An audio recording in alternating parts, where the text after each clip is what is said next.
So, hey, good morning, good evening. What is this? Good evening. Good evening, everybody.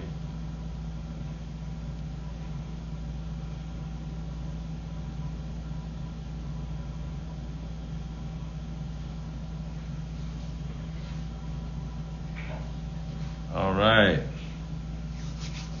Let's join in. We have a good one for you this evening. Hey, what's up, Timothy? Pastor Tim, checking in from Raleigh, North Carolina.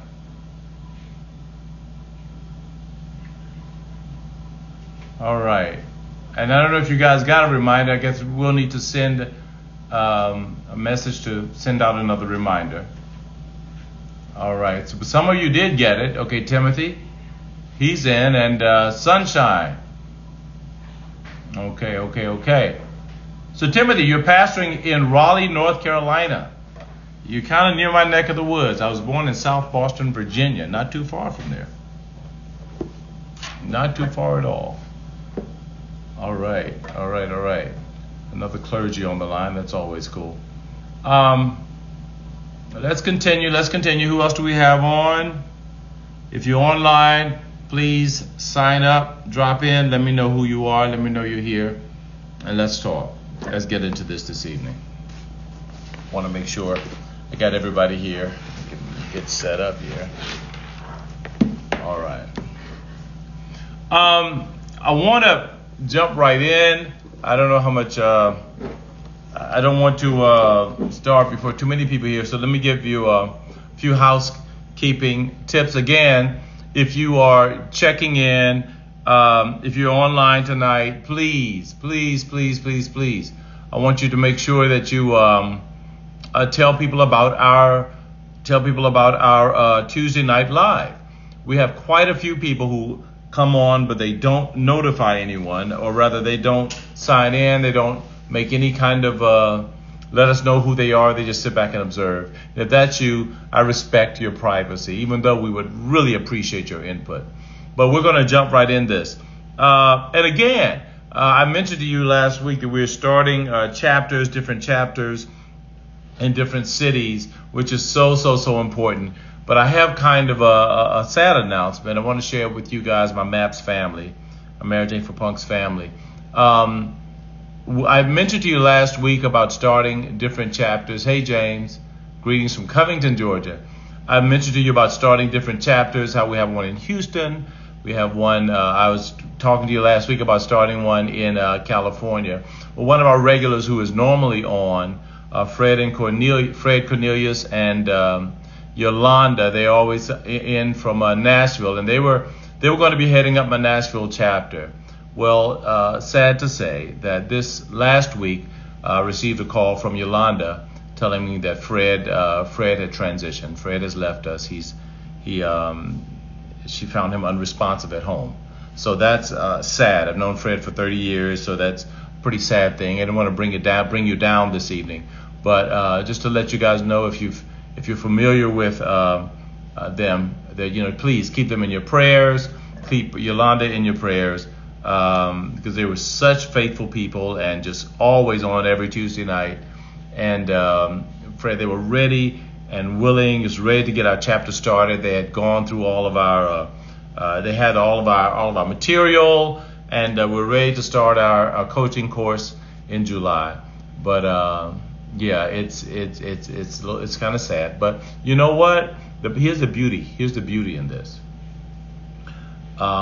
When you've lived in a happy marriage for as long as they have, and the memories are incredible, and I just thank God for the positive memories that they have, and all the great memories I have with me and Fred. But we thank God for them, and we know that right now God's got him, so He's good. But just keep your prayers for Yolanda, please do. Thank you for Sunshine and James. Thank you, Melanie, Sunshine, Talamisha, for your condolences. And if you know Yolanda, I'm sure she would appreciate, even on the app, if you just send her a message or something, she would appreciate it. Okay. Well, I want to jump into this, and actually, this is something that's really, really important this evening. And I guess in light of the announcement, I don't want to bring you guys down too much. Hey, Louise, I want to lift you back up now, because unfortunately, death is a part of life, and when we can accept it and prepare ourselves for it, even though the loss is always difficult, if we're leaving behind a positive legacy, it makes it just a little easier for those who we leave behind, and that's what we're talking about tonight. Tonight we're talking about leaving with zero or leaving a legacy. Leaving with zero or leaving a legacy. Are we spoiling our kids or are we setting them up? And I want to talk to you about this because, and I want to start with a question. How many of you all here, and I want you to respond, please, how many of you were left with an inheritance? How many actually had an inheritance that your family left you? I think somebody here did say at one point that they did. If you did have an inheritance, I want you to give me a thumbs up or something. Let me know. Did you have an inheritance? Say yes or say no. I'm going to type in, for me, someone said none. Louis said none. And I can say absolutely not. So I had no inheritance. There was nothing. And this is not a disparaging or anything. My situation was like the Temptations. When he died, all he left us was alone, and that was probably LOAN. But regardless, there was nothing. And Talamisha says my parents are still alive, but no generation before them left anything. But that's what I want to talk about. That's what I wanted. And thank you, James. He says no monetary inheritance. But I want to talk about this, and we're going to lean a little bit towards the monetary. We understand that, and I'm going to talk a little bit also about the fact that inheritance looks different, a lot of times. But your parents may have left you something or left you nothing. But either way, it is amazing to me as I look at these answers that nobody here was left with an inheritance. No one. And irrespective, because we have black and white people, on our call. So irrespective of what your race is, there should have been something. But I do know that in the black community, it's not something that we normally do. Someone changed it, have my father's name. Well, ditto, me too. So here's the thing. Bill Perkins, an author, wrote a book some years ago, and the book was entitled Die with Zero. Die with zero. And a lot of smart and wealthy people are living by it. I want to know, first of all, how do you feel about that title? Die with zero. Yeah, they did the best they could, Melanie says. Die with zero. And his philosophy basically is that when you leave here, you should make sure that your goal, don't focus on legacy, focus on the here and now, pretty much. And there is a group of people, a number of people out there who believe that. But I want to share some statistics with you, which I find are quite sobering. 30 to 50% of all households in America is acquired.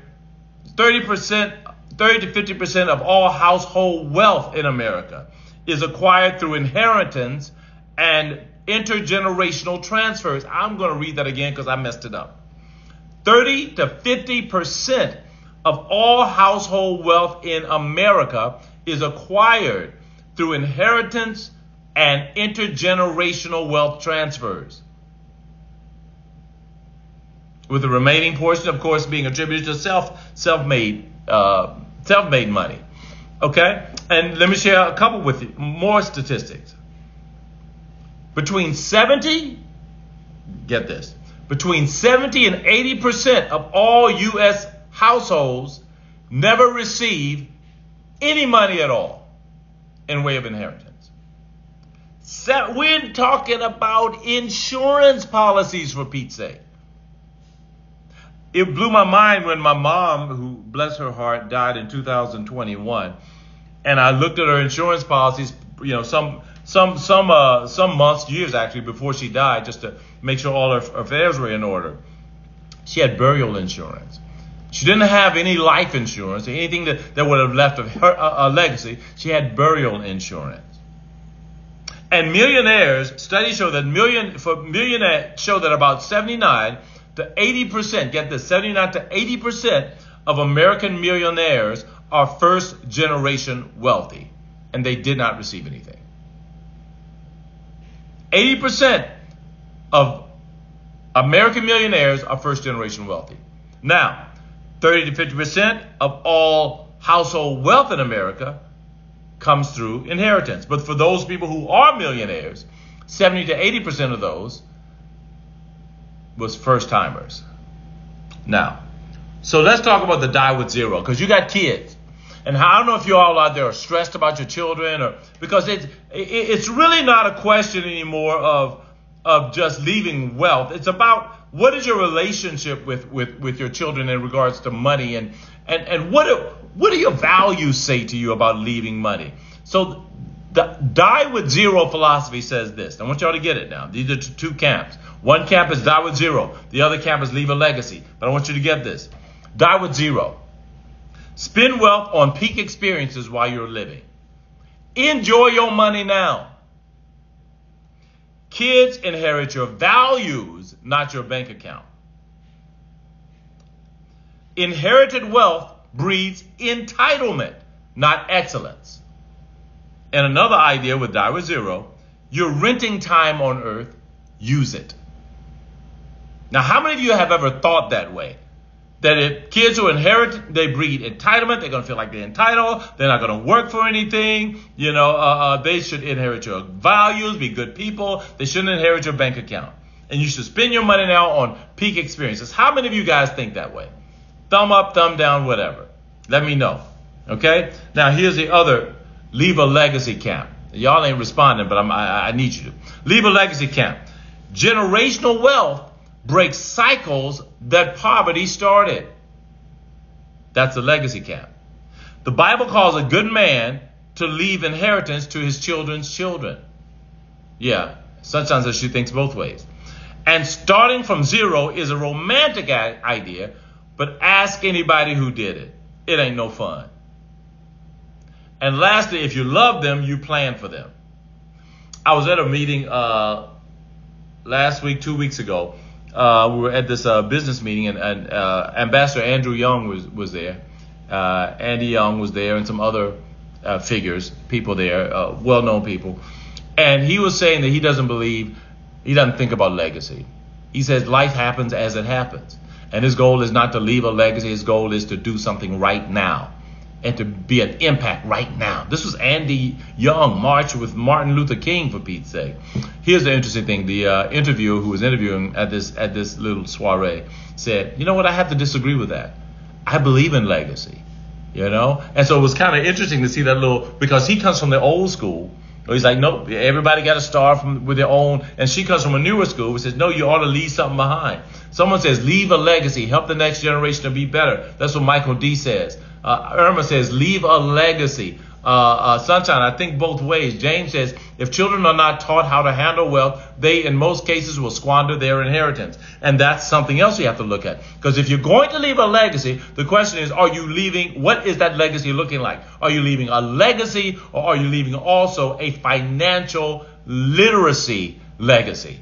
A legacy of financial literacy. Because a legacy of financial illiteracy will only lead to poverty. But a legacy of financial literacy with money, with actual inheritance, will lead to generational success. Yeah. If you're only leaving money with financial illiteracy, it will lead to poverty. What are the statistics on people who are not handling money well already and they win big lotteries? Guess what? That money is gone in short term. But for people who are actually handling money now, they're investing their money now, and then they get it. Look, I'm going to tell you the truth. I spent 12 years on Wall Street. Let me win the lottery and win $20 million. I ain't spending a dime. Y'all don't hear what I'm saying. I'm not spending a dime. I'm putting it all in like a great portion of it in municipal bonds, which are triple tax-free, yielding me 3%. I'm going to put some rest of it in some treasuries. I'm going to put the rest of it in maybe some high yield. all of it's going to be. And if you can, on $20 million, if you can get a 5% return, a 5% return on $20 million, that's $1 million a year. And you never touch the principal. But this kind of literacy, this kind of understanding of money is what we need to leave our kids. Talamisha, the knowledge we have now is better than what our parents had. So we would be foolish not to use that information to leave a legacy for our children and their children's children. Girl, I tend to agree. Now, let's talk about it. The numbers say a lot. 70% of inherited wealth, get this is staggering. 70% of inherited wealth, though, is gone by the second generation. I'm going to let that sink in for a second. 70% of inherited wealth is gone by the second generation. That's because you left finances without literacy. And when that happens, it leads to poverty. 90% of inherited wealth is gone by the third generation. Yeah. There are very few people, I shared this once with you before, who have the mindset of like the Rockefellers, even though we know how they got their money. Initially, it was kind of, underhanded. But the bottom line is we understand that now the Rockefeller philosophy is to start a whole life fund or a whole life insurance fund whenever a child is born and let that thing grow so that child, when he gets older, can withdraw from it, et cetera, et cetera, et cetera. We know the understanding. We know how it works. But this is something that we must start thinking about, because there's an $84 trillion great wealth transfer underway right now from the baby boomers like me and others in my age group. Wealth is being transferred from us to our generation or to probate or to somewhere. But there's money that's been built up, and that money has to go somewhere because people from the baby boomers, somewhere at the very end of it, on the before the next generation, those of us who are there, that money that we built up all these years through pensions and 401ks and all this other stuff has to be transferred. The question is, who will it be transferred to? Okay? I hope you all are getting this. Is this making sense to you? So I'm asking you now, which camp are you in, zero or legacy? I need you to type that in. Which camp are you in? Leave zero or leave legacy? And some of you said you think both ways. Because Bill Perkins isn't crazy when he wrote the book Die with Zero. He's not crazy. And he's actually making a point that most of us, we're just too guilty to admit. And the point is that you work hard for your money. So hard for it, honey. You work hard for the money, so you better treat you right. I know, that was pretty corny. But Michael says legacy. Sunshine says legacy. Louis says legacy. Talamisha says legacy for sure, but teach them what to do with it for sure. Now, for those of you all who are saying legacy, there will be a call to action later. Because if you're saying leave a legacy, what we want to talk about before this call is over is how do we start that? How do we start a legacy? Okay? Now, $1 spent, and this is some things I just want to share with you here. The experience argument for the Die with Zero, that $1 spent on memory creation at 45 years old returns more value than the same dollar sitting in an estate at 80. I had a conversation with someone, and he was asking me, well, look, maybe I should just take my money and put it in a safe deposit box. This is somebody my age. I should take that money and put it in a safe deposit box and just not worry about it. And because I don't trust banks, yada, yada, yada. And I told him, I said, listen, let's talk a little bit about financial literacy. You have to understand that the GDP right now is about 4%. I mean, inflation rather the price index is about 4% a year, a little bit over. I could be wrong, but regardless, things around 4%. And if your money is just sitting somewhere and is not earning, what you're doing is that you're losing money because every year your money is decreasing by that percentage. So what $1 is worth this year, next year that dollar is going to be worth the dollar minus 4%. You understand what I'm saying? So it's like $98. Okay? Or 4%, $96. So what we have to understand is that if your money is not working for you, it's working against you. If your money is not working for you, it's working against you. And I don't care what Ben Franklin said, a penny saved or a penny earned, that is the lie. It is not a penny saved or penny earned. It's a penny invested, a nickel earned. Yes, I said that first time. Somebody else you can quote that. A penny invested is a nickel earned. A penny saved is a penny lost. Okay? A penny saved is 4% of that penny depreciated. Okay? So we need to stop that penny saved, penny earned mess. It's a penny invested, a nickel earned. Okay? And that's what we have to think. We have to start reconditioning our minds as people of the diaspora, as well as other people, anybody else who won't hear, who ain't of the diaspora. You have to start rethinking yourself. Stop thinking about. I never forget this gentleman I talked to. His company was worth $1 million, I know, and his kids, we were all contemporaries. They were friends of mine, and I'll never forget what he said. He said, "You know what?" I said, "Man, your kids are going to be really set up." He said, "No, they're not." I said, "What do you mean?" He said, "I'm going to spend every dime before I die." He said, "I'm going to spend every dime before I die." He said, "I made it. I'm going to show them how to make it. They can make their own." And I said to myself at that time, and now, I know that his wife passed. He didn't have time to enjoy the money. He got ill. I don't know if he's still here or not, but I do know this. That is a dumb way of thinking. No disrespect, but it's a dumb way of thinking.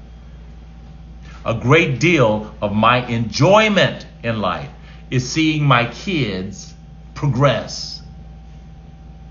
A great deal of my enjoyment is seeing my kids progress.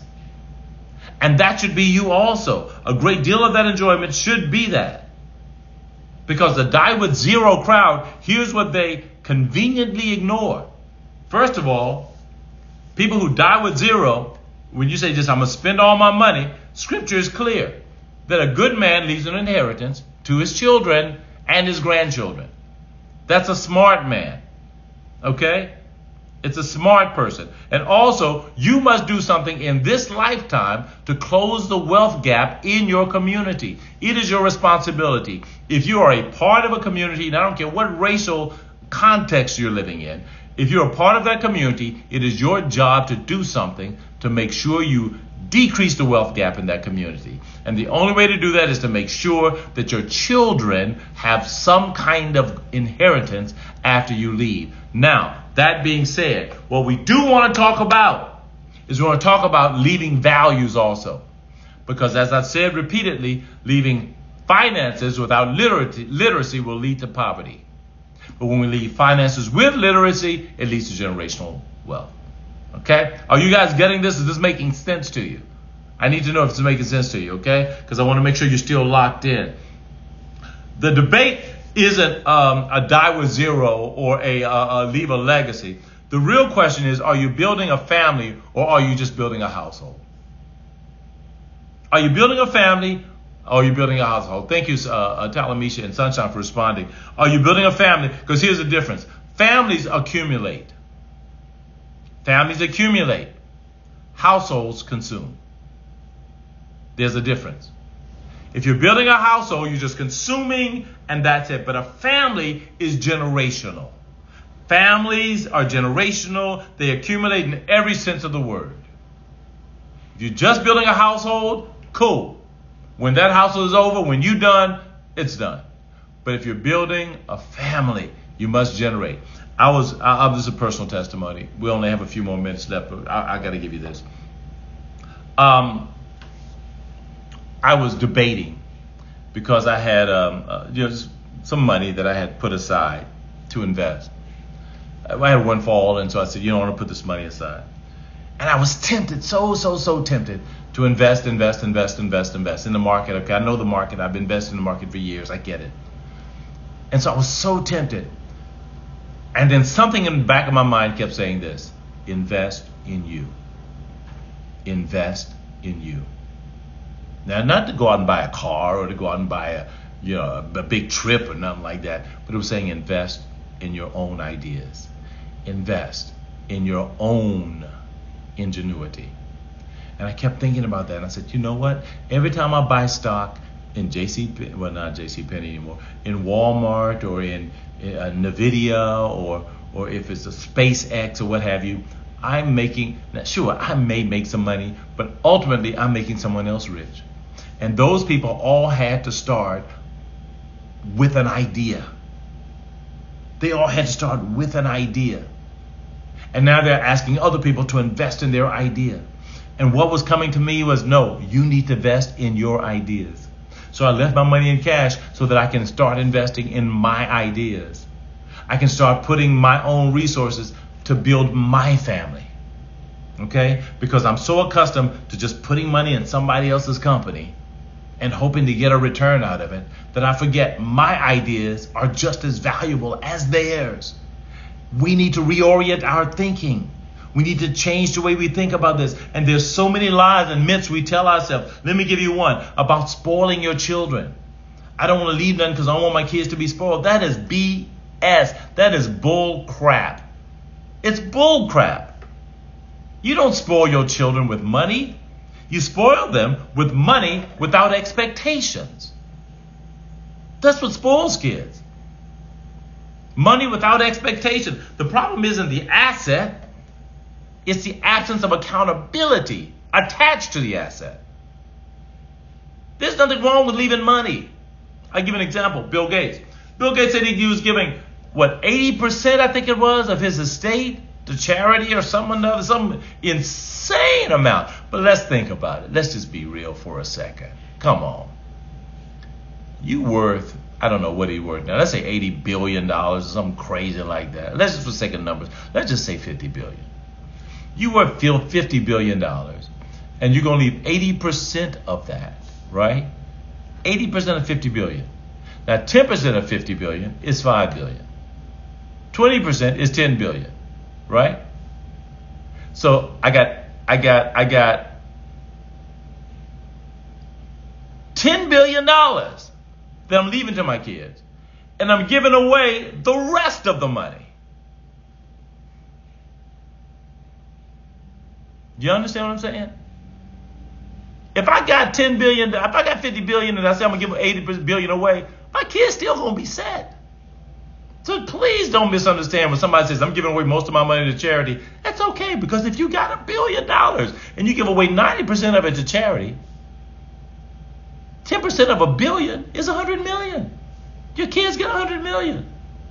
It's still okay. It's enough for them to build on. And the whole point here is that it's not about not leaving them money. It's about leaving them money without accountability. Okay? Now, I hope you're getting this. I hope you're getting this. I hope you're getting this. So, I said, for those of you guys who said earlier, you believe in legacy, here's a call to action. What are you doing right now on this call? When you hang up, what are you doing to start your legacy? Have you begun your legacy? Have you started it? I need you to think about that. Because here's your call to action. I'm not just having these calls, these free calls, just for my health. If y'all ain't learning nothing, if we're not moving forward and creating wealth, creating accountable wealth for our kids, it's all nonsense. Okay? Creating kids that are full of value and creating families that are value driven, then it makes no difference. Someone said, Louis says, I have, but I must do better. Okay, fine. What can we do? Let's first of all start with a trust. Everyone should have a trust. You should have something that all your assets are in. You should have a trust account in the name of the trust, and you need to have your assets in that trust. And I'm not your financial advisor. You can go get one. If you want one, let me know and I'll give you one. You need to have a trust. Secondly, you need to have some kind of exit plan.